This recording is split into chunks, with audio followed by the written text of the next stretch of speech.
An excessive heat warning in effect and temperatures already nearing records right now. I'll pinpoint where I'm forecasting record highs again this afternoon.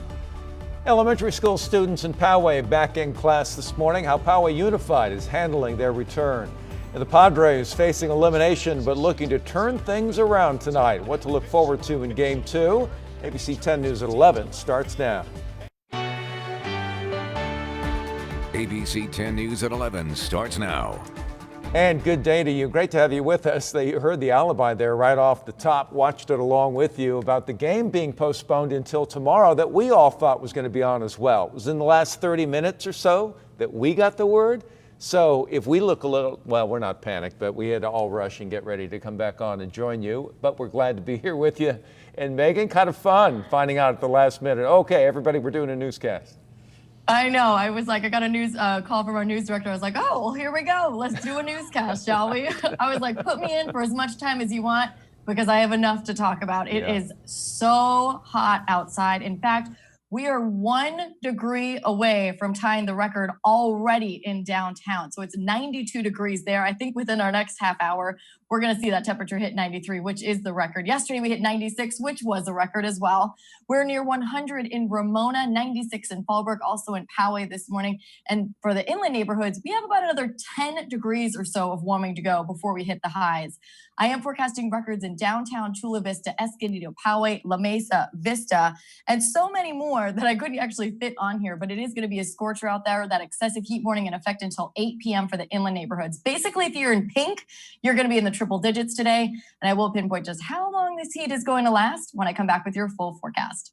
Jim? All right, Megan, sounds good. Thank you very much. Crews jumping on a brush fire that forced evacuations near Camp Pendleton started yesterday afternoon. Crews had stopped that forward rate of spread within an hour or so.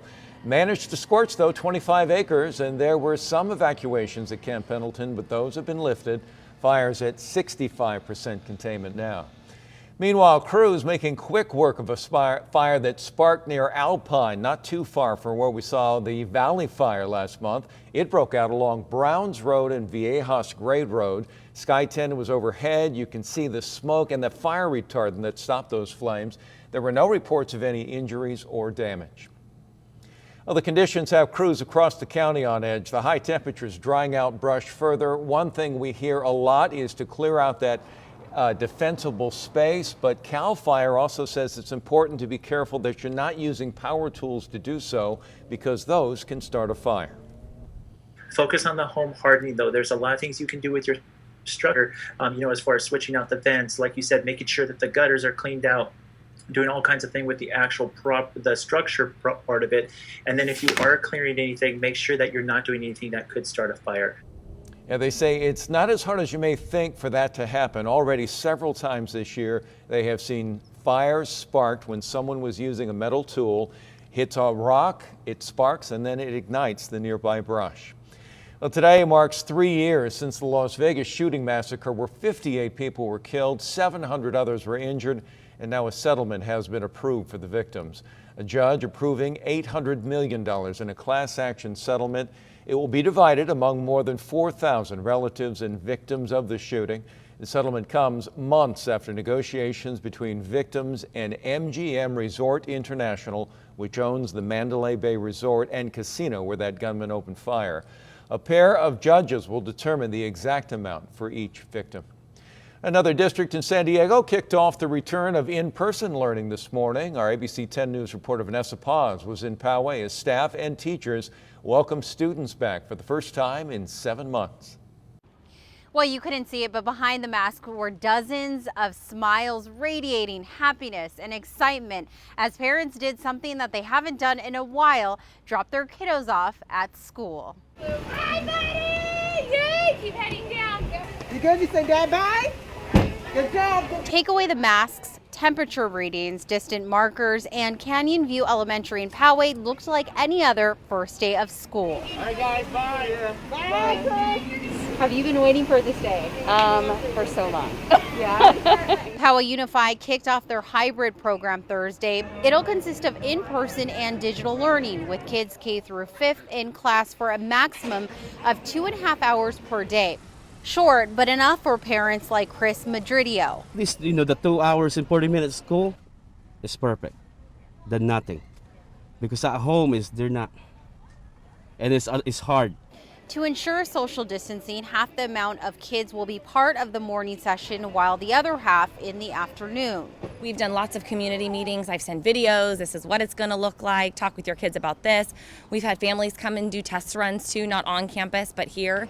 So we're ready and we'll make adjustments as needed. We spoke to Principal Jill Halsey before school started. She said she's learned from other districts that are already kicking off the hybrid model. We looked at what's working, right? And we want to take what's working and we want to implement it here. Such as desks covered in plexiglass 6 feet apart. It still looks like elementary school, just with some extra layers of course, protective equipment. Poway Unified's communications director said if a student or staff tests positive for COVID while in-person learning, they'll be required to switch back to distance learning immediately. The school will then work with the health department to contact, trace, notify, and test if needed anyone who was infected. Regardless, parents we spoke with trust Poway Unified and are happy to just finally have their kiddos back in class. It's a step. Right now, it's a big step for us. At least the kids are back to school right now. So it's a good thing. We're very excited. We love our school and we're so excited for them to go back. Now, families who wanted to continue distant learning for their children were able to do so, which is why schools like Canyon View Elementary saw only 65% of their student body back on campus today. Reporting in Poway, Vanessa Paz, ABC 10 News. A lot of excitement out there in Poway Unified, not alone. San Diego Unified recently saying it is planning on bringing back small numbers of children for in-person learning. They say they'll bring in about 10% of their students who have special needs or have been struggling with distance learning, and that is planned to start October 13th. Well, this morning, the Padres gearing back up, looking to rebound after that tough loss yesterday. The Cardinals beat the Padres 7-4 in Game 1 of a 3-game series at Petco yesterday. Well, that means the Friars have to win the next 2 games to avoid elimination. And today, the spotlight is on Zach Davies, the Padres starting pitcher. He and the Padres are squaring off against the Cards' Adam Wainwright, a 3-time All-Star. They know they have their work cut out for them, but they are ready. Padres pitcher Chris Paddock said yesterday, doesn't matter how many times you get punched, matters how many times you get back up. Well, Padres fans not allowed inside Petco, but a lucky few were able to catch the game outside of the stadium, including one fan who talked to us. He has a prime view of the action. We join Chip Messenger, who watches games from his apartment balcony. He and others make as much noise as they can to rally the team. He even uses a megaphone to make his voice heard. The energy level, they know we're here. They can hear us. We've got horns and flags and whistles and bells. So the people who can see into the stadium are definitely supporting the team. And of course, there is the Park at the Park. Padres fans allowed to pay for a parking spot outside Petco, where the team has set up a big screen showing the game, and the MLB announcing yesterday that it will allow a limited number of fans into the National League Championship Series in Texas. About 28% capacity are going to be allowed for each game.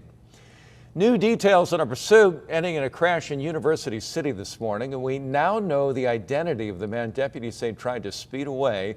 It started when deputies tried to pull over a car that they say blew through a red light near North Magnolia Avenue in unincorporated El Cajon.